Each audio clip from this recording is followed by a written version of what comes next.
Did you ever hear about years ago that Will Ospreay had a match with Vader? Did you ever hear about this? No. Okay, so I'm sure the listeners will know about this. So basically, it's all started. Osprey and Ricochet had a match on one of our Super Junior tours in Japan, the Super Junior tournament. And obviously, Will Ospreay does a bunch of high flying, and Ricochet does a bunch of high flying. And I've always said, I think those guys had better matches when they wrestled like someone like me, when there was someone to kind of be the Ground base and ground it. And then they would do the flashy high flying stuff. So when they get together, it's just all high flying, high whatever. Anyway, so there was a spot in the match that they did where they did a bunch of kind of acrobatics, a bunch of like head scissors, but he cartwheels out of it, ducks the kick, like handspring, double backflip. They both did a handspring on the ropes and both did a backflip and kind of met in the middle and stood off. It was very, very impressive, super impressive, but definitely kind of, how would I say this? Overly choreographed. They made it look. They did a good job of making it not look choreographed, but it's definitely cool. but they were pushing the limits of how you could suspend your disbelief. Do you know what I mean? Wrestling, you're obviously you're suspending your disbelief as it is, and because like an Irish whip is pretty ridiculous. But like when two guys like both run and do double handsprings off the ropes and then double backflips and kind of meet in the middle, it's kind of like I don't think these guys are trying to hurt each other, but it's very impressive. And they did it. I want to say it was at Kurikan Hall, somewhere in Japan, and the crowd ate it up and the crowd went nuts, so they loved it. But anyway, so this super long and contrived spot that they did went on the internet and basically went viral because everyone had an opinion on it. Like loads of people were saying this is amazing, but at the same time there was a lot of people that was like, this is not wrestling, this is garbage. Right, like what happened to wrestling? And one of those people was Vader. Vader basically tweeted something along the lines of, this isn't wrestling and whatever else. And then Will Ospreay, being the guy that he is, that with he can't help himself. I can't really remember exactly now, but basically he started going at it with Vader on Twitter. So they're fighting, and it seemed like the fans would take a camp. They were either in the new school camp where they're with Ospreay, where it's kind of like old man shouting at clouds, like wrestling has evolved, like wrestling is art. It could be anything you want. And then there was the other camp with Vader, like, no, you're right, Vader. This is not wrestling. What happened to the business and everything else? I like to think that we sit somewhere in the middle, Sam, because we don't have a strong opinion either way, do we, Sam? We're very positive people. We're very positive. We can see the pros in both. We camps. Can. That's actually a shoot. We can. Although kind of lean towards Vader. I don't know about you, but still, I understand it, and I like both guys a lot as well. Right. So they end up going at it on Twitter, but like normally when people go on Twitter, it's just is what it is. But for whatever reason, this was like really blew up, and it was a really big thing. This kind of feud between a real life online feud between Ospreay and Vader. And at this point, Vader must have been in his early 60s, right? But I don't think he'd officially retired yet. But obviously, he was aging, getting there. Sure, getting there, yeah, right.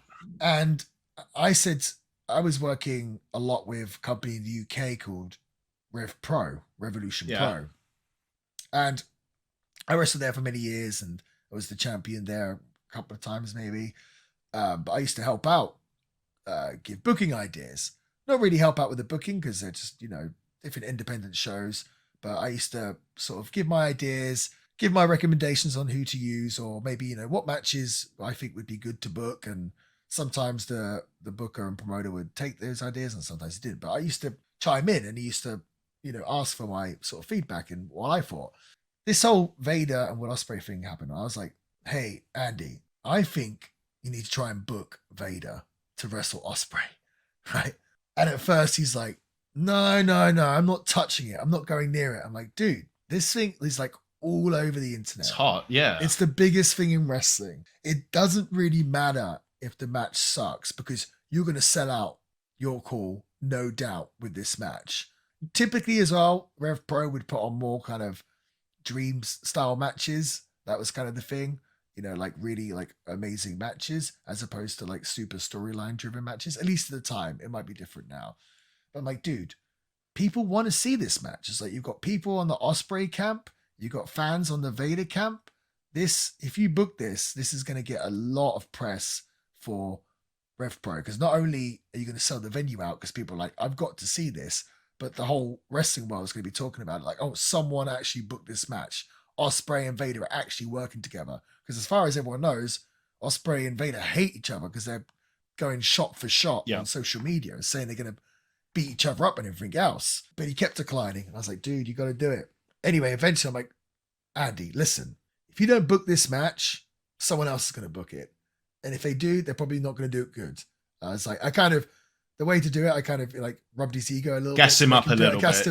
I was like, you're the only one. I don't know if I said it this way, but imagine I said it like this. Like, you're the only one that can book this and make it work. Do it justice. Right, do it justice. And if you don't do it, someone else will, and you're going to get angry and you're going to be annoyed that you didn't do it and you didn't do it properly.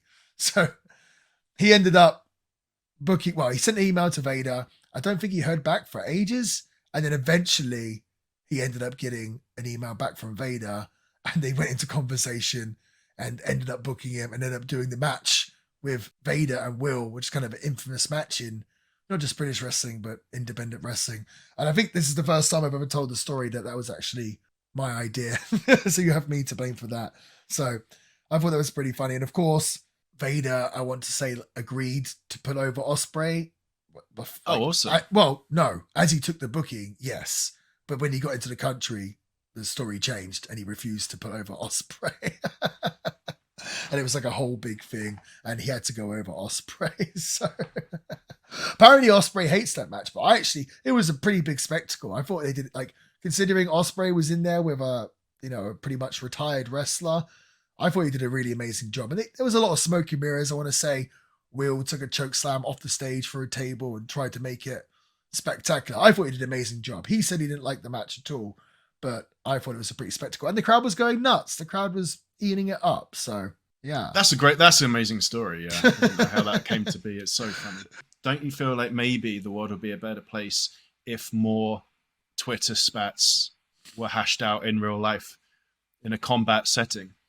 I do. Maybe they would be. I reckon the world would be a better place. What is it? Is it Mike Tyson says these people wouldn't say it?